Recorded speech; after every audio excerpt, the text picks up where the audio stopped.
दोस्तों, आप लोगों ने मेरे लास्ट वीडियो पर सेटलमेंट हॉलिडे को लेकर बहुत कमेंट्स किए थे, बहुत सारा डाउट आ रहा था। इसीलिए अब मैं आपको सेबी के फ्रेश सर्कुलर के बेसिस पर सिंपल लैंग्वेज में और भी क्लियर कर देता हूँ। 5 सितंबर फ्राइडे था, जो कि पहले से सेटलमेंट हॉलिडे था। 6 सितंबर सैटरडे, 7 सितंबर संडे वैसे ही मार्केट बंद होता है।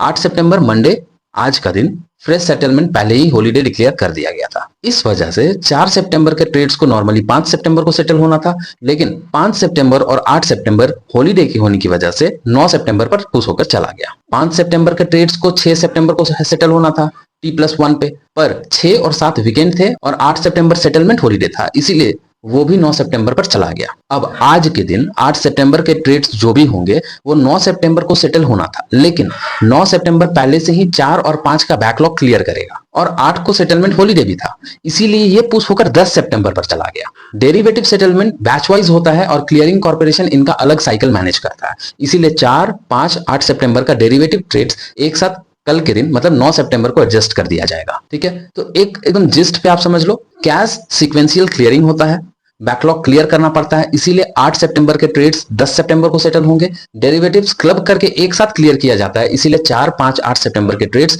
9 सितंबर को ही हो जाएंगे।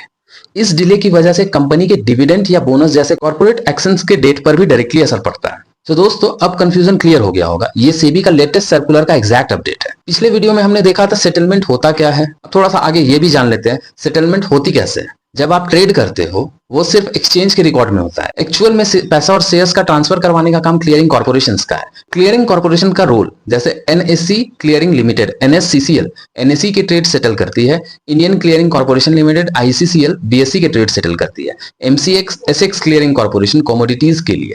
ये इंस्टीट्यूशंस बायर और सेलर के बीच का ब्रिज होते हैं। बायर्स के पैसे लेते हैं, सेलर्स के शेयर लेते हैं और दोनों को एक्सचेंज करके सेटलमेंट करते हैं। दूसरा सवाल, सेटलमेंट हॉलिडे डिक्लेयर कौन करता है? ये हॉलिडे डिसाइड करती है क्लियरिंग कॉर्पोरेशंस। फिर एक्सचेंज अपने वेबसाइट पर सेटलमेंट हॉलिडे कैलेंडर पब्लिश करते हैं। ये यूजुअली बैंक हॉलिडेज, फेस्टिवल या फिर स्पेशल सर्कमस्टांस पर होती है। अच्छा, एक बात और समझ लो, क्यों होती है ये सेटलमेंट हॉलिडेज? सेटलमेंट के लिए बैंक्स और डिपॉजिटरीज एनएसडीएल सीडीएसएल भी काम करते हैं। अगर बैंक क्लोज्ड है तो पैसा ट्रांसफर नहीं हो पाता, इसी वजह से उस दिन को सेटलमेंट हॉलिडे बोल देते हैं। अब आपको कंफ्यूजन नहीं होना चाहिए दोस्तों। अगर फिर भी कंफ्यूजन है तो आप हमें कमेंट करें, हम पूरा कोशिश करेंगे जल्द से जल्द जवाब देने का।